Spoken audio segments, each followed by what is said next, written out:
before the bell here on MMA Oddsbreaker. That's Nick Kalikas. I'm Frank Trigg this week, UFC 199.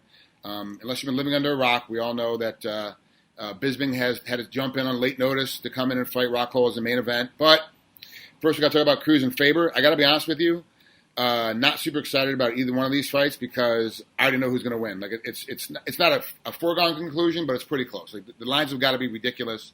They've got to be super spread out.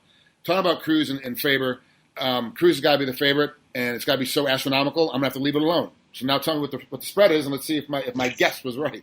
Well, right now at 5 dimes, it's minus 450 for Cruz. The comeback on Faber is plus 360. So 4.5 to 1 favorite. And he was actually a little bit higher than that, but there has been some action coming in on Uriah Faber as well at that dog price. So books are getting some parlay action on Cruz, but some straight bets on Faber, and it's dropping line a little bit more because Faber's drawing a little bit more action. So now, is this more because of how the last fight went, where it was? I didn't think it was a big blowout. I thought it was a pretty close fight. But people are just anticipating this is going to be a much more of a blowout. Is that why, or is it because Faber is really just finally hitting the end of his road? Well, I mean, Faber hasn't looked his best recently, and Dominick Cruz has everybody's respect from the betting community for a long time. Even though he's been injured, he's been out a while. It's unfortunate, everything, the circumstances that have kind of been around him recently with the injuries. But I think that's more than anything else. I mean, a lot of people believe that he was the best 135-pound, bantamweight champion in the sport. So I think that respect level kind of stayed with him in his performance. I mean, he beat the man. I mean, even though he was out and never really lost his title, he still had to come back and fight for the title against at that time, the current champion, TJ Dillashaw, and Dillashaw looked outstanding. I mean, he's been on a heck of a roll himself. That was a tight fight. In my opinion, Dillashaw won that fight, to be honest with you. I think the judges got it wrong, but it was close enough where you can understand that they might get it wrong. You know what I mean? It was one of those fights that you sit different judges in those chairs, it's probably a different result. But that being said, he hung in there with the best at the time as well in his comeback fight. So he's getting that respect. I think a lot of people believe that Faber's on the decline. But, I mean, the action, honestly, Faber's getting some respect from the bettors for sure. So what's that say about the weight class as a whole? With Dominick Cruz being the champion, Uriah Faber is the number 2 challenger. So it's like he's the top end. He's not like a number 12 guy. But the line is so far apart at this point, even though these guys, and this will be the third time they fought each other, what does it say about the rest of the weight class then if Faber, the number 2 guy, is still being looked at so far below how good Dominick Cruz is? Well, I mean, depending on who Faber fights, obviously, I mean, he's not going to be a huge underdog, but it's a circumstance here. You're right. You're absolutely correct. I mean, he is ranked highly, so you're thinking, man, if he's a 5 to 1 favorite against the number 2 guy, what the heck? I mean, what's it going to be? But yeah, I think just styles make fights a little bit, and unfortunately, at this time, I mean, the respect factor. Just Faber's not quite. I mean, overall, he's not getting that respect. Like I said, it's kind of contradicting itself because I said that he's drawing some action right now. But overall, in the community and the bettors out there, I mean, the general thought is that Cruz is going to outpoint Faber again and kind of cruise to a decision. I really think the TJ Dillashaw departure from Team Alpha Male, I think that really affected Uriah on a personal level, emotional level, that it really hurt his feelings. Like let's be honest. He built Team Alpha Male on his own. He got everything put together, and then he kind of feels like Bang Ludwig left and was upset when he left. And he took some of his athletes with him, and so now it's like it becomes this whole problem. Cody Garbrandt winning last weekend obviously helped Team Alpha Male, but I still think Uriah he hasn't looked his best in recent history because of that. Because he's really dealing with that emotional state of, hey, my family, my friends, my team are leaving me and don't like me anymore. Like, what is that like? And it's got to be tough. Yeah, and I do think it's based on a couple of his performances. I mean, the Frankie Saenz fight was pretty close, a lot closer than people thought it would be. And then even the Rivera fight when he fought for Francisco Rivera, I mean, a lot of people wanted to see how that actually would have played out a little bit longer if so. But you got to give credit to Faber; he won both fights. So, but I think those performances are kind of a little bit more fresh in people's minds, and they're thinking, man, if he looked like that against those guys, imagine what he's going to look against a champion. So that factors in a little bit. But I do expect a pretty competitive fight. Honestly, Faber's going to bring it. I mean, they have that little rivalry there. It's almost like in sports where you have a division rival where you could throw the records out the window. You could throw everything out the window. And if it's a terrible team, I'm an Ohio guy. So just for example, the Browns and the Bengals, right? I mean, the Browns are pretty bad, but you know what?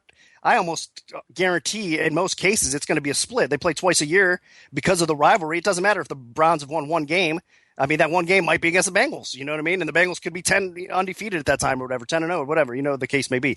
So it's just one of those things that the rivalry brings the best out of both guys kind of thing. And I think that's going to be the case for Faber as well, where he's going to bring it. He knows he's not a dummy. He realizes that fans think he's done. I mean, basically that. So he wants to go out there and prove that I'm not done. I'm here and I can win this fight.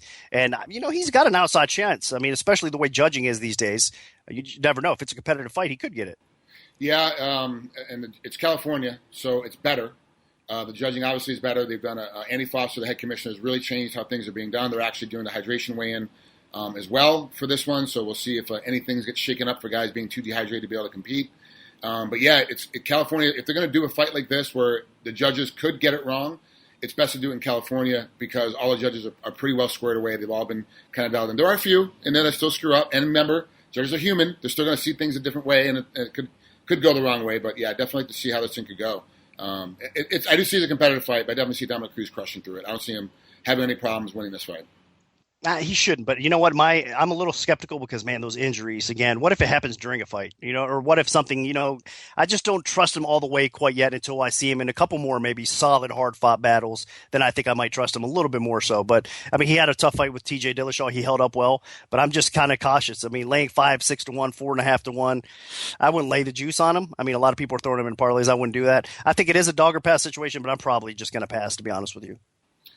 All right, let's move on to Rockhold and Bisping. This one's going to be an interesting one for me. I pretty much, the question for me is, does Bisping get out into the third round?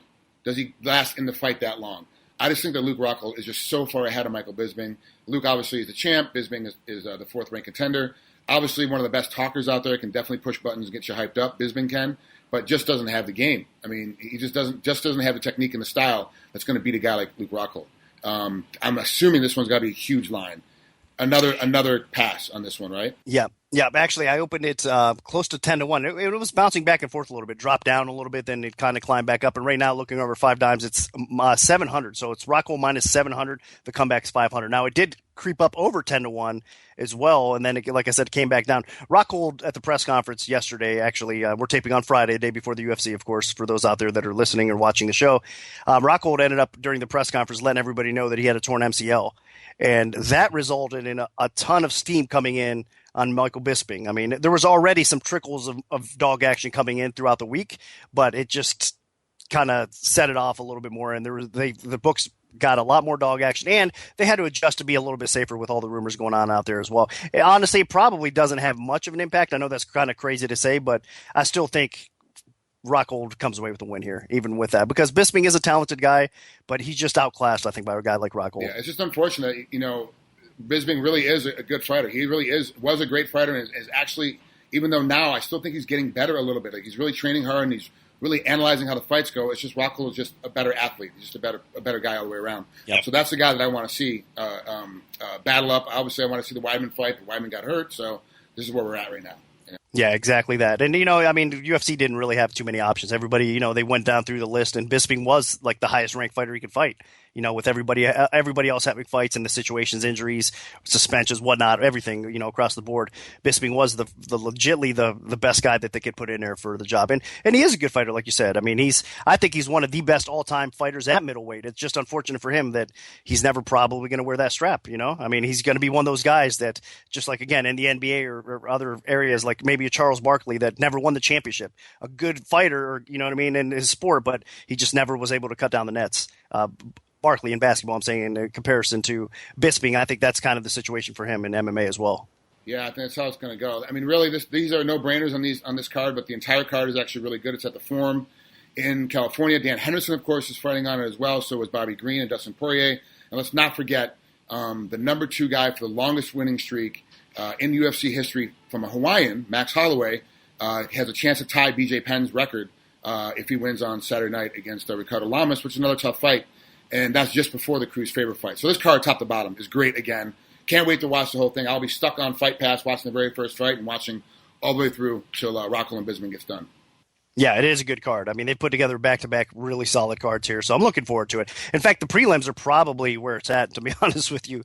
I mean, the main card, the pay-per-view portion of the card it's good. It has star power. There should be some exciting fights, but honestly, as far as betting value goes, it's probably the fights that are on FS1 and even the UFC Fight Pass fights probably have more betting value. Well, there you have it. That's our picks for this week here on Before the Bell. This is MMA Oddsbreaker. That's Nick Kalikas. I'm Frank Trigg. We'll see you next week.